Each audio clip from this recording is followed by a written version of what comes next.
You're listening to Rico and The Man with Rob Dregler and Peter Martino. That's right, people. Vegas is 100% open, and we are here live at the Hard Rock Hotel in Las Vegas, Nevada. Yeah. I'm Rob Dregler, and I'm about to dance with Peter Martino. Dance with me, Pete. Yeah, let's do it. Ooh, wow, look at this crowd. Look at these guys. Look at these guys. Wow. Crazy. Wow. I love it. Wow. Yes, we're back. We are back. Look at that guy over there with his shirt. What's he doing over there? I don't know. Okay, we're obviously not on the roof of the Hard Rock. Like, anyone would show up to see this conversation live. That big of a crowd at the Hard Rock, like on the roof of the Hard Rock. But how was your weekend and your Memorial Day? Good? It was good. I actually saw Jenga, the movie, finally. I finally got a chance to see it. Good. Yeah. How was it? But I was pleasantly surprised by it, I have to say. You know, I know we made jokes about, like, them turning movies in from board games and stuff like that. Right. A couple of weeks ago, but I have to say I was really impressed with this. Daniel Day-Lewis, I mean, anything he does is incredible. But yeah, I mean, great story, great action. It really was a tour de force, like Gene Shalit said.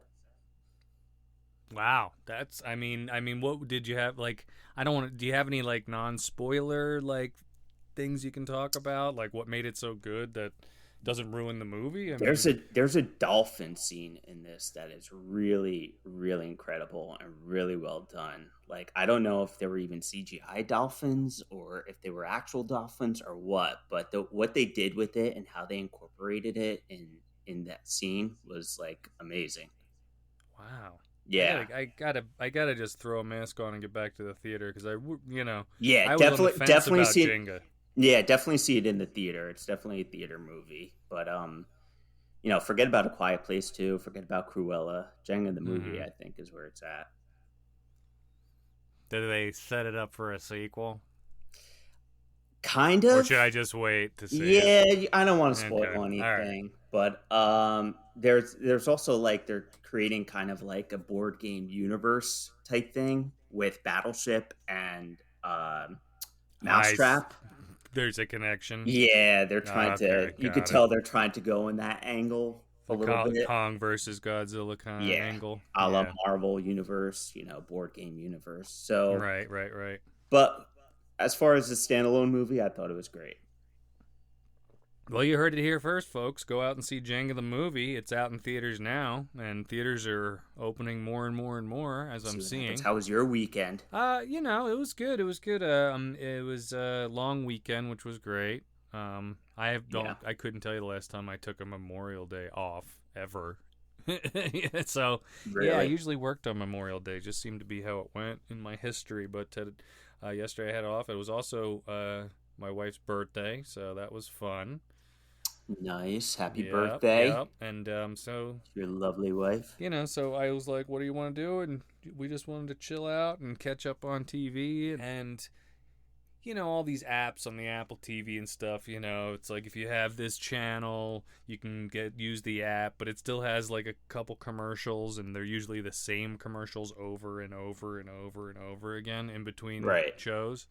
Yeah. I don't know if you've seen it, but have you seen like the child hunger commercial with the kid who claims they're made from artificial intelligence?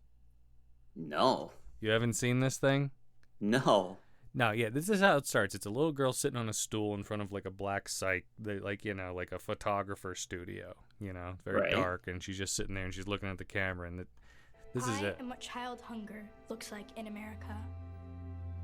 I am a 9-year-old boy who hopes a friend invites me to a sleepover so I can have dinner. So, okay, so her voice is being doubled with other kids, right? And she's looking at the camera, and then she talks for a while, and then like her face is kind of morphing into different kids' faces, and at the end she says this: I was created by artificial intelligence from faces of the 1 in 7 American children who struggle with hunger. Okay, so that sucks, right? Yeah. You know how much it costs to create a CGI face? You know how much money that costs to do and pull it off? I think I know where you're going with this. What the fuck? Take that money. Maybe those Give a kids kid would a be fucking meal. Exactly. like you're creeping us out because it's a creepy commercial. Like you're not. It sounds creepy. I didn't even see it, but it sounds creepy. And it's just like they're hammering it over your head. And listen, that breaks my heart. You know what I mean? Like the fact that anybody in this day and age would be starving from anything with the billions of dollars that exist out there. That's not what I'm complaining about. What I'm complaining about is it's like, I don't want to think about these kids as CGI fucking weirdos that don't exist. I don't get the message. Like, you're just showing me that these are all... I mean, I get the symbolic part of it, but it's so much money to create a CGI real person, and they could have used a lot of that money to send to the kids. That is hilarious. I got to see this commercial now. Yeah, it's very weird. Very weird. Yeah, I think it would have been more effective if you had... I mean, I guess they can't really showcase real kids in that scenario, but if you saw, like, you know, actual kids that are going through this. Remember growing up? I mean, you would always see those infomercials on That's true. TV Sally Struthers. And all that stuff. They've always been doing that, you know, and if it's not kids, it's animals with Sarah McLachlan. Now it's a Feed the Kids VR experience. Oh no. We're going to move on from that. But yeah, I was perusing pictures before we got on tonight of porn. After that, I was perusing pictures of the set leak photos of what they're claiming to be the Indy 5 set. Oh boy. In the UK. And very, very, very anticlimactic when you click on the link because it's like a stone in the middle of a field near like a wall that looks like a castle. But the thing about the castle is I kind of got interested because I remember a couple old Indiana Jones 4 scripts that opened in a castle, and it was like a haunted castle story. So I'm wondering if they're using a little bit of that in this movie. I thought that was supposed to be for the third one, the haunted castle, and that's what they kind of included when he went to go rescue his father. The Monkey King, the Chris Columbus one that he wrote, Indiana Jones the Monkey King. The whole opening sequence is him in a haunted castle fighting a medieval with the armor, a medieval guy there's no one in it. Right. So I don't know, but we'll see what happens. Where the story goes, but they also had one shot of Harrison Ford in a whiskey and watch shop, of course. And he's just standing there in between two guys, and they're like, Harrison Ford came in to look at watches and whiskey. Oh, so he's not in costume or anything like that? No. Oh, but that's another thing, and that click anxiety we were talking about. Yeah. Harrison Ford arrives on set. Oh, yeah. For Indiana Jones 4. The first photos. In a watch and whiskey shop. Probably didn't even know a picture was being taken. It's him eating a bagel on a bench. I mean, look, the cast so far sounds good. But like I said, I just can't see how they're going to angle this. I feel like if he's not the center of it, then don't make the movie. If they're going to try to do something where it's they want to create that Indiana Jones cinematic universe where some way they could continue without him, don't do that. Yeah. Just find a way to send him off in a good way, and it still needs to be centrally focused around him. Right. Chris Pratt.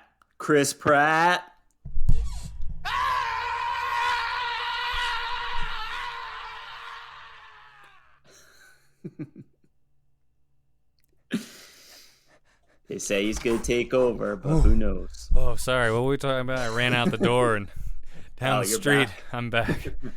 Whew. So wait, what were you saying about Indiana Jones? They say Chris Pratt. There was a lot of rumors that Chris Pratt. We'll wait for Rob to come back. But in the meantime, let me just say that there were a lot of rumors that Chris Pratt was going to take over the role. But I'm sure we'll be watching. We're always watching. We're always watching. Is that Christopher Lloyd at the end of Angels in the Outfield? Yep. Oh my God. Did you see that Disney Plus show with all the prop culture? It's called, and they revisit all these props from old Disney movies, and one of them was Who Framed Roger Rabbit, and they brought out the old Judge Doom costume with Chris Lloyd there, and he actually tried on like the glasses and the hat and everything, and he did the he like turned into him all of a sudden. I actually got excited when I saw it. I was like, holy shit. I was like, he got right back into the role. It's so nice to see when actors reflect upon roles they had like fondly, because you don't see it a lot. A lot of times they're bitter. A lot of times it's like, right, especially like sitcom actors. Like I feel like Gilligan or something, like I don't know if he hated the role, but like at least you're known for something. You're known for something positive that brought a lot of joy to people's life. You should be grateful for that. Yeah, exactly. Yeah, like it's so nice to see when people like look back and they're like here's a perfect example. Like I lived in Hamilton, New Jersey, and for some odd reason my dad one day was like, yo, right over in Cranberry, New Jersey, they're shooting a scene for a movie with Adam Sandler and Jack Nicholson. And at the time it was like, what? Yeah. And of course, I went and stalked the set, spied and tried to see, and there was a ton of people watching them shoot. They were out in the open. It was outdoors. Right.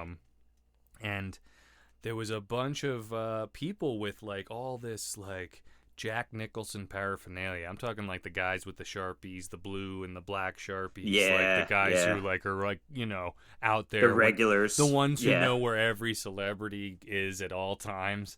Right. Just so they can sell that shit on eBay. But But I went and all I had in my hand was my Batman DVD. And nice. I'm like in this midst of this giant crowd of like 50 people. Jack Nicholson comes out and he's walking from his trailer to this gas station set, and I'm like one of the last people on this big crowd, and he's walking completely ignoring everything and everybody, maybe throwing his hand up to wave at somebody, not stopping. And I just I have very long arms, and I reached out far enough with the Batman DVD, and he stops, he grabs it, and he just goes, oh. And then he takes the Sharp and he fucking signs and gives it to me. And walks off to set. That's to set. Awesome. And I turn, and there's like 80 angry weirdos with awesome. Sharpies. It would have been funny if you were like, I actually sold it on eBay. Yeah. No, I have no reason to. You know what I mean? It's like why? Yeah, because that story is what I remember from it. But that's a moment where a guy looked back and was like, you know what? I really loved making this movie. So you know what? Fuck it. Like, not that that's the same as Christopher Lloyd trying on the Judge Doom outfit. But, right. That's well, awesome. Jack Nicholson should have loved Batman because it made him $1 billion just by doing it. Yeah, that's true. Just by showing up. Yeah. He got a cut of the movie and everything. Yep. That's actually, he was supposed to voice Hades in Hercules, in Disney's Hercules, but he wanted a cut of the money of the grosses too. And Disney was like, no can do. And he's like, no can do. Here's not Johnny. That's awesome though. He's a powerhouse. Yeah, Jack Nicholson, icon, legend, whatever you want to call him. I've been very vocal off the air and on the air of my complete disregard and distaste of everything that Warner Brothers and DC movies have done with the Superman and Batman characters as of late. Yes. But I've also ragged a lot on Zack Snyder, and I have to start to retract some of those comments because I watched his segment on The Late Show with Stephen Colbert Yeah. where they made fun of like everything Zack Snyder, and he was a big part of it.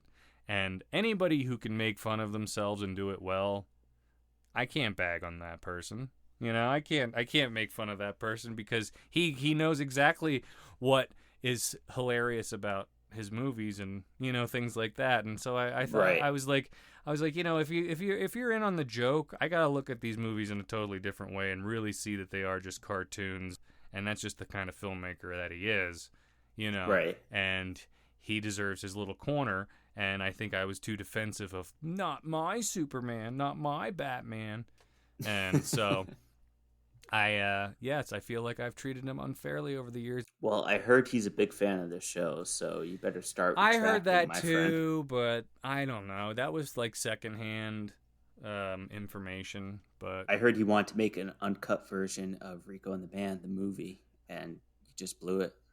So you better start. You better send him a fruit basket or something. So. I'll send him something. I'll have my assistant send him something. Send him that autographed Batman DVD signed by Jack Nicholson. And be like, this is a real Batman movie. Yeah. What are you going to send me back? Ben Affleck's autograph? Ooh. A cigarette butt from Ben Affleck. An empty bottle of Jack Daniels from Ben Affleck. All right. No, I went from apologizing to Zack Snyder. Now Ben Affleck's getting trashed. Yeah. Zack Snyder is cool, but Ben Affleck. If it's not one person, it's another person. I know. Yeah, well, that's how I go. It's a revolving door of just disdain for certain people. Yep.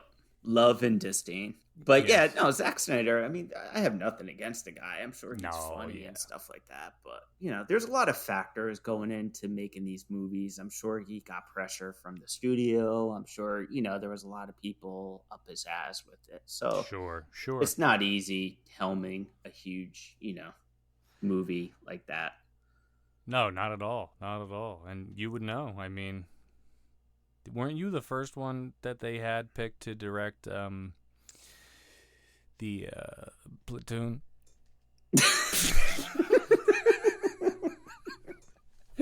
Yeah. I don't even know what year. I'm looking that up right now. 1986. I was 4. Yeah, all right? yeah. Well, could happen. I was 4 at the time. Still playing with He-Mans, probably. The Masters of the Universe. Were you a He-Man fan? I was a He-Man. Really? Fan. What do you think of the news of that there's currently a casting battle between Chris Hemsworth and Henry Cavill for He-Man? Oh, really? I did not hear that for the Yes. live action movie. No, I didn't hear that. So who is it? Henry Cavill and... Henry Cavill. Not Henry Canville. Canville and Chris Hemsworth. Henry Canville and Crimps Hemsworth.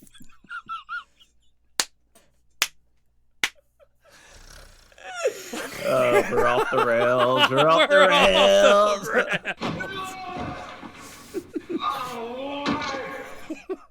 rails. Well, if I had to choose out of the two of them, I would say Chris Hemsworth. But I feel like that's so similar to the He-Man character. It is. Similar to I think Thor. they don't do either of them because He-Man is similar to Thor and Superman. Like, just get somebody else completely. Honestly, you don't even need a big name for that role because it's going to be like all like, you know, the monsters and the CGI, the action. You don't need a big name to carry that role necessarily. Well, I don't think you should because I think that's why they had the right idea back in the day when, you know, like Christopher Reeve played Superman or, I mean, not that everyone knew who Henry Cavill or Chris Hemsworth were. They were no names, but don't make the big and strong He-Man looking guy keep doing big and strong He-Man movies because like it's like The Rock. It seems like him and John Cena seem like they'll just do any and every movie. So they just become that guy who's in every movie as the big muscle strong guy. You know? It's not There's acting so many anymore. other actors It's just branding. There. Yeah, it's true. There's so many other actors. Jungle Cruise. Unutilized. But what I was gonna say about He-Man is I did see the new stills from the new animated show that Kevin Smith is producing, and I liked what I saw there as far as the animation style. But we'll have to see. Huh. That's coming out in July and on Netflix. Everyone was a Kevin Smith fan at one point, and then everyone just wasn't. Yeah, That's what true. it seemed like. Everyone Yeah. had their moment with him, which I think is he's a cool dude, He's a Star Wars nut, too, so I always like hearing his take on things. And he's always been much kinder to the sequel trilogy than I know I ever have Yeah, been. he has. It's true. And here's the thing about the sequel trilogy. I was along for the ride through Force Awakens and The Last Jedi. I was totally So on was I. board. Totally on board. was I. I get the qualms with Last Jedi. I get the qualms with Force Awakens, but I was like, all right, this is unexpected. This is going somewhere. All right, cool. Let's, and then what happened. Then But they shit the bed. they shit the fucking bed, and now JJ's going around saying that they should have had a plan. Really? Really? Do you think so? Yeah, something we said a long time ago. But here's the thing now, though. I read an article today that said that J.J. Abrams didn't exactly say that the Star Wars sequel should have had a plan.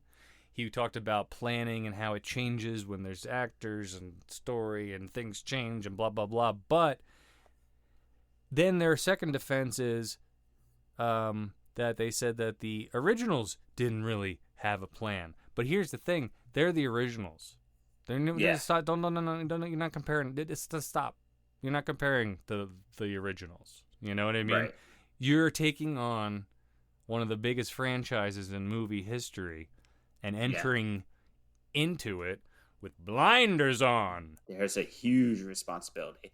But I said this to you before. I just can't believe with all that talent, with all those, the Lucasfilm and Disney combining, with all those writers, with all that, everything, bullshit. None of them thought of, maybe we should have an outline. Just an outline. Right, yeah. It's like maybe a whiteboard somewhere with some bullet points. Yeah. As to where the arc of this character goes, maybe where this person dies or doesn't die. Like I said, I was on board with the first two, like you said, and the third one, it just like none of it was good.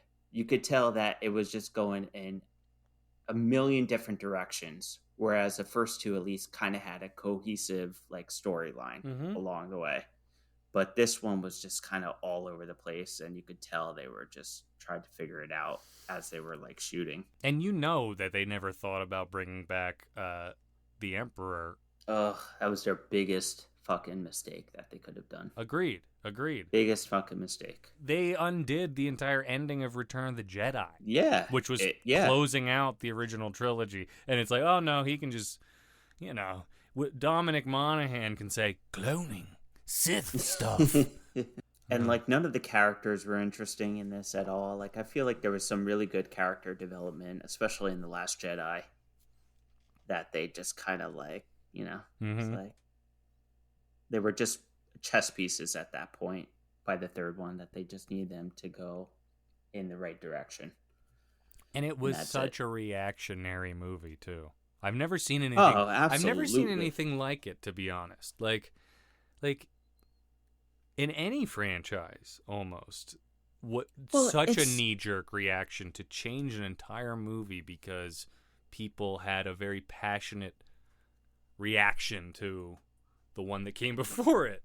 Yeah, well, that's what I hate is because, and guess what? Those same people that were complaining about The Last Jedi now are raving about it and consider it like the best one of the new trilogy. So it's like, fuck off, dude. You know you hated it when it first came out, and that's why we got that shit movie after that. Right, exactly. But it's just frustrating that like fans are now deciding, how a movie should go and influencing the directors and stuff like that. Whereas if you're confident enough and you have a good story, then go with it. But obviously they wanted to try to appease people and that's what fucked them over in the end.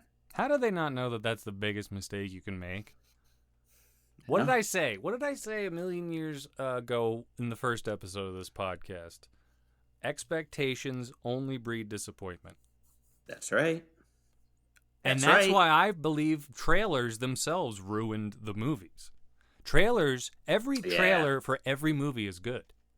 Every trailer for every movie is good if you watch it. It's become a formula. It's become like they know when to drop the music. They know when to hit the sound. They know how to get you excited, even if it's for something that's incredibly stupid. Trailers are good. Form. It's an art form. And I do sure. a lot of it myself just in my own work. When I do sizzles and things, they're basically longer trailers. And so I get, it's getting easier to suck people in. So it makes their expectations huge. And then it's like they go to see a movie and there's only a few more extra shots to that action scene we just saw in a trailer. Yep. And you're like, I thought this battle was going to go on for like 20 minutes. I know. And it's know. like, now it's on us. Did we want a 20-minute battle, or did it look so cool in the trailer that we thought it was going to be better than what it was? Like, I know. The Emperor pulled out a lightsaber in the Revenge of the Sith trailer. All right, he's going to, fight all these Jedi, and, like, he kills most of the Jedi real quick. Just stuff like that. I really do feel like trailers got too good, because if you ever watched, like, the original trailer for, like, say, Raiders of the Lost Ark, it's horrible. It's like Belloc talking in a bar for 20 minutes, and you're like, and then maybe it's like Harrison Ford on a horse, and then it's like the title of the movie, and it's like, who went to go see that? Like, how is that popular now? That looks boring. But I want to switch gears real quick, Mr. Martino, because we've been talking a lot in the last couple weeks about getting somebody on the show, getting a guest to come on our show, Bobby Wygant. You've reached out to her people. I've been reaching out to a very special person. I think you know who it is. Mm-hmm. I believe they're in our green room right now. Let me see if he's there. Oh boy. Yes. I want to introduce you to the one, the only, Gallagher. Mr. Gallagher, are you there? I don't know what I'm listening to. With whom am I speaking? I'm Rob Tregler, and with Peter Martino, I emailed your assistant a couple times, and I guess you got my link. She told me. Oh, okay, but great. I was listening to you just now. Right. Yeah, we're live right now. We're recording on the Zencaster thing. Who are you? Pete, it's Gallagher. Can you believe it? I got him. I got him. Can you believe this? He seems a little confused. I'm not confused. I'm disappointed. Why are you disappointed? I feel like I'm wasting my time. This is obviously some two-bit operation. It is a very two-bit operation. Yes, I was worried that, when we reached out to you, I was worried that you would think it was a two-bit operation. I know you're not a big podcast guest. I know that you had some issues with Mark Maron on his podcast. I've done more podcasts than you've had hot meals, bub. Oh, Bub. Jeez. Wow. It's getting feisty again. Feisty Jeez. Gallagher. So, Mr. Gallagher, thank you for even joining us this evening. I just had a couple questions. We were talking about you a couple episodes ago, just about, how I saw you at the Comedy Store, and it looked like you had a bad set, and you were having a smoke and a drink, and we talked for a while. Not that I think you remember that, but I want to know, you still touring? You still doing shows? Do you have anything to plug? Well, obviously the pandemic has put the kibosh on many of my former activities, but I have been preparing a lot of new material, and we're going to be taking it on the road. I have a lot of fans, and people want to see me in spite of my 4 heart attacks. I didn't know you've had 4 heart attacks. Life comes at you fast. You got to do what you got to do. Yeah, it's true. That's true. He may have another one before this podcast is over. I'm getting nervous. I'm not enjoying myself, but I'm not at risk. Okay, that's good. Okay. That's good. Well, that's good. You're taking out on the road. You're going back out. You're gonna be smashing some watermelons. People call me a hack. It's nothing compared to how many people try to talk to me about watermelons. It's my burden. It's my cross to bear. But you, sir, are a joke. Oh my God. Wow. Mr. Gallagher. Take it easy. Yeah. Pump the brakes. Hey, listen. Oh. Well, we lost him. That's it. He's offline. Oh, man. Wow. Jesus. That was the Lord. Gallagher interview that I worked so hard to get. What do you think, Pete? We're trying to bring him back into the spotlight. Wow. And he just walked off on us. Wow. Jeez. Wow. My favorite part was when he said, I'm not enjoying myself, but I'm stable, or whatever he said. Oh, wow. He's more bitter than I thought. Jeez. Wow. Well, there you have it, ladies and gentlemen. Gallagher. There's Gallagher, a 1980s icon. Icon. I had so many questions here, but I'm sure you could tell I got so flustered when I realized he was kind of angry. Was he wearing a striped shirt when he came into the studio? Yeah. I saw him on the Zoom thing for 2 seconds, and his Wi-Fi looked so shitty, but I saw the stripes, I saw the hammer in the background, it looked like. You did? Yeah. Ah, man, I'm so jealous. Well, I had a lot of time blocked out for that, so I think I think we're gonna take a break because we have a lot to talk about the Friends reunion. Yes. We're gonna invite some people to talk about the Friends reunion panel, but Cool. yeah, we'll be right back. If you like listening to the crazy hijinks of Rico and the Man, you are going to love their new spin-off podcast for adults only, Rico and the Man. After Hours. In this uncensored, raw podcast, we learn all about Rob and Pete's deepest, darkest secrets. Can I confess something to you? Something I never told anyone else? Sure. I am not a Will Smith fan at all. The Fresh Prince is way overrated. Whoa! Rico and the Man. After Hours. Plus, we learn all about their naughty desires. There's this gorgeous cheeseburger that I wanted to munch on so bad. It looked so moist, and the buns on this thing were amazing. Did you tap that burger?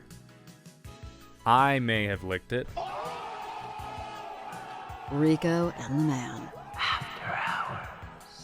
And just as they talk about movies on their regular podcast, they review some of the sexiest, hottest movies that ever graced the screen. So I finally watched 50 Shades of Grey last night. Oh, yeah? What'd you think? And I fell asleep. Rico and the Man. After Hours.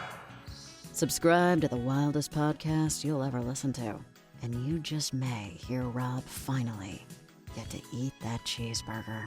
It's not my favorite, but it's not bad. You can listen to Rico and the Man After Hours. by joining our Patreon group for just $39.99 per month, and we promise you won't be disappointed. After Hours. Well, I finally got to watch it over the weekend, Pete, the Friends reunion on HBO Max. That's right. Yes. And I'm gonna cry now. okay, we're not getting back into that. We're not getting into it. I'm gonna cry now. Okay, yeah. It was a lot of that. But I wanted to invite somebody else I know very well. We've been in the filmmaking and television trenches together quite often. When the old world was actually, we were all working on set together. But we lived together at one point. He's a huge Friends fan, so I needed him on the show if we were going to talk about Friends. And I think he's in here now. His name is Tommy Cornetto. Tommy, you with us? All right, this is going as well as the Gallagher episode. Tommy, Tommy, are you there? Tommy, please tell me you hear us. Tommy, you just missed Gallagher. Well, he can hear us. We'll get into it. He's gonna figure it out. We'll figure it out. But Friends reunion. Well, it's exactly like we predicted in our last episode. I feel like this was just a glorified NBC special type thing. A lot of stuff we've seen before, bloopers, and a lot of the same clips. I would have loved if they would have done even like 10, 15 minutes of like scripted piece of just them in the pandemic world and how they're dealing with it and where they are now. You know, it didn't have to be the whole length of the special, but I just thought maybe like a 10, 15-minute scripted piece would have been great. But yeah, it was just mostly just a glorified hogwash, if you ask me. There were some cool things in it, but for the most part, I just thought it could have been a little bit more. Yeah, I now understand why Jerry Seinfeld gave over the Seinfeld reunion to Larry David to turn it into a Curb Your Enthusiasm episode. Right. Because the beauty of Seinfeld was that they never took it seriously. There was never an episode with hugs. There was never an episode with crying. And I felt like that's all this was a lot of hugs and crying. And like I said in the last episode, I thought it was a missed opportunity. I didn't cry. I didn't hug nobody. I was crying, but for a totally different reason. Why? I don't want to get into it. I'm gonna cry now. On our phone is Mr. Tommy Cornetto, a guy known for a long time, but also a huge Friends fan. Huge Friends fan, right, Tommy? Oh, huge. It I think it was the only difference we had. You were Seinfeld and I was Friends. I think that was it. Yep, you went to bed later than I did in the 90s. I watched Friends for the first, must have been 6 or 7 seasons, because it was on after Seinfeld, and I liked it. I actually got into Ross and Rachel and the whole thing, but for some reason, I never kept up with it, and I didn't see it through, but you did. I did. It did get kind of formulaic and repetitive towards the later seasons. I will be the first to admit, but I still enjoyed it because I was so invested in all the characters and the fun of it all. But the best season in my opinion is season 4, and that's the one with the whole game show thing they did, which they referenced in the thing. Is that your favorite episode? Yes, I would say that is the ultimate episode in my opinion.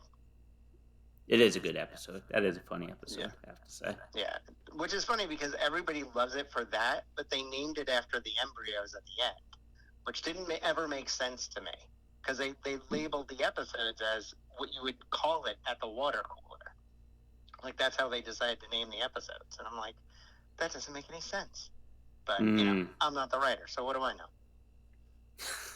Hey, listen, earlier we were talking about how Star Wars should have been written, but what do we know? Yeah. We're just the assholes that pay for it. I thought the table read was really cute. I loved it because it was great to see them all and hear the stories and everything and, go over the bloopers and all that fun jazz. But I feel like I got a lot of that from the DVD extras that I paid $80 Right, for that's what every I was time saying. it came out in the early 2000s. But, Right. Yes. But I still loved it. But yeah, I would have, even if it was one scene where they met at the coffee shop and they haven't seen each other in a couple of years, and Joey flew in from LA, that would have been really great. But I feel like I feel like Matthew Perry just wasn't up to it, maybe. He just seemed very out of place. I felt like Matt LeBlanc was more of a Chandler than Matthew Perry in the whole thing. Yeah. He's going through some stuff, which I totally get, and I will not judge him for, but something's weird.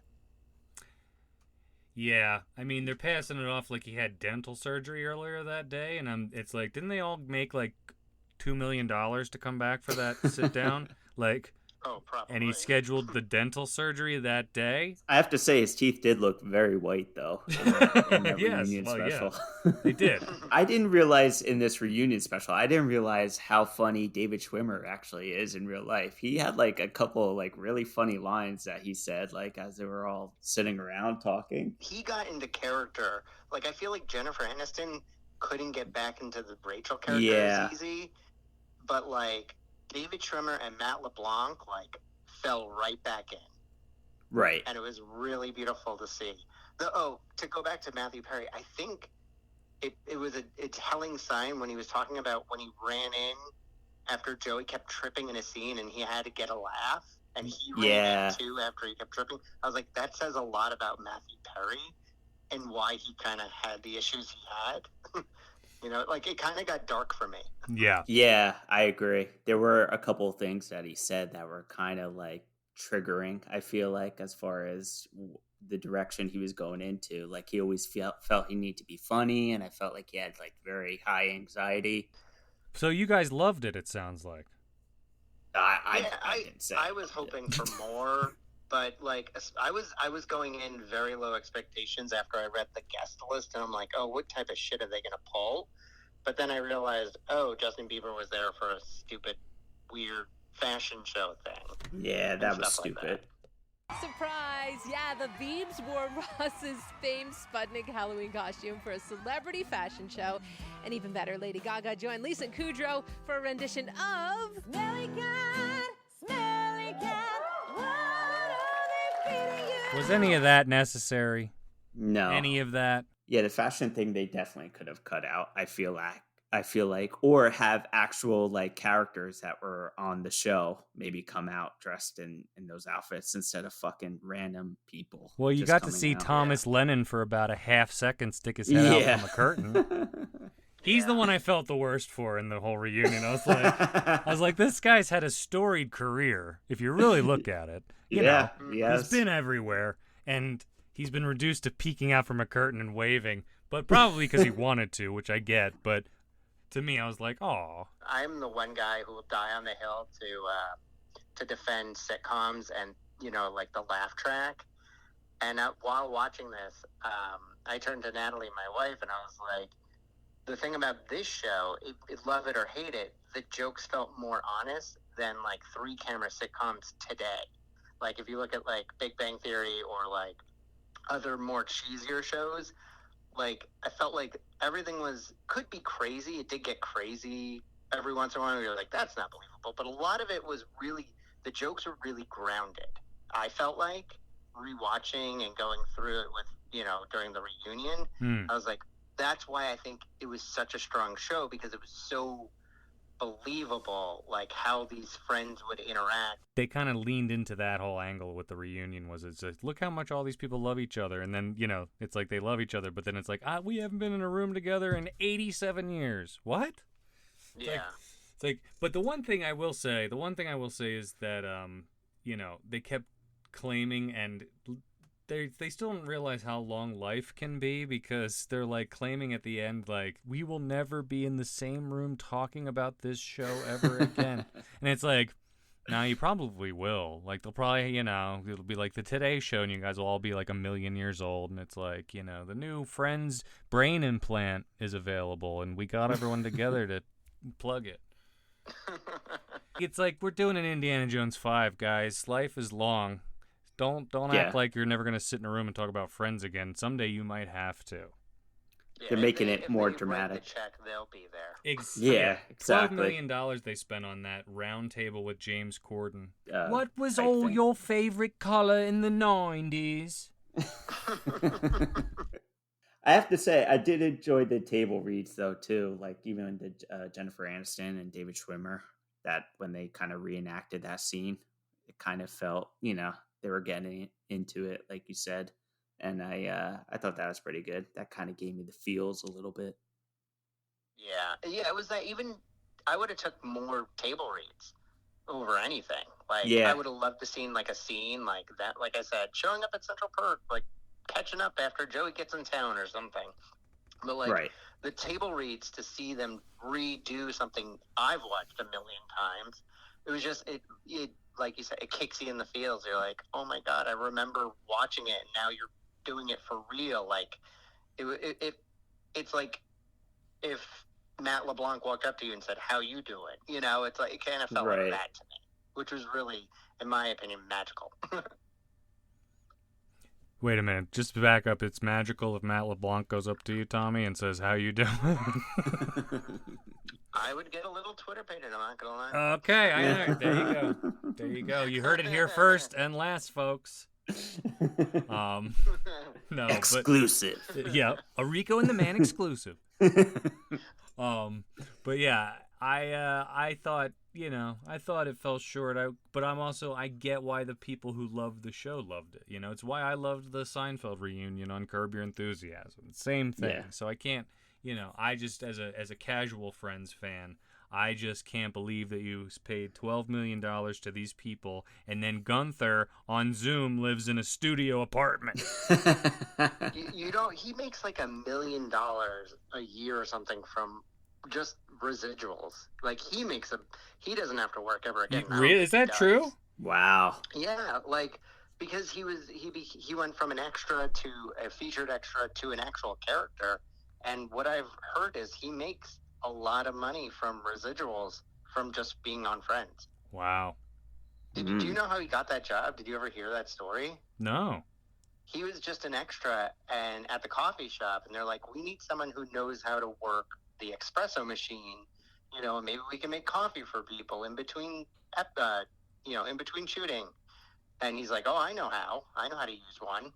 So they gave him a featured extra and started giving him lines after they wrote him in.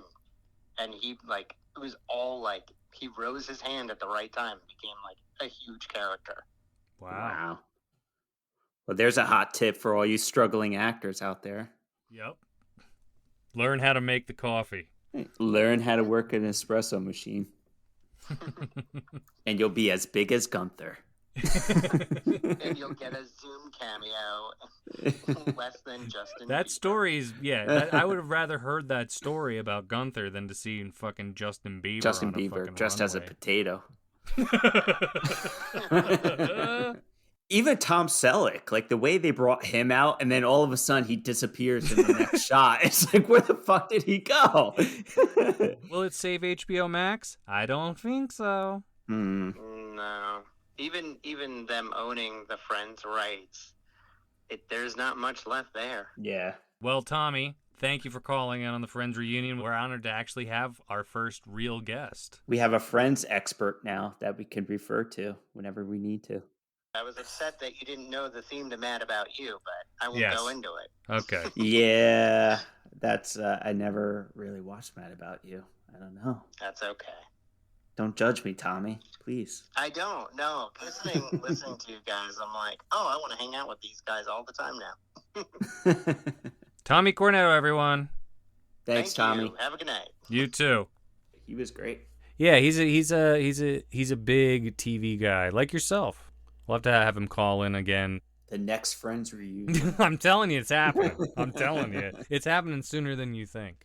I could picture them shooting a scene when they're all older, them in a retirement home or something like that. But couldn't you see it being a commercial for Butterfinger, and it's Central Perk, and it's I'm old and I'm Rachel and I want a Butterfinger. Here's $1 billion. Yeah, money talks. Money talks. Bullshit also talks. And that's Hollywood. Thank you, ladies and gentlemen. We will see you next week. Good night.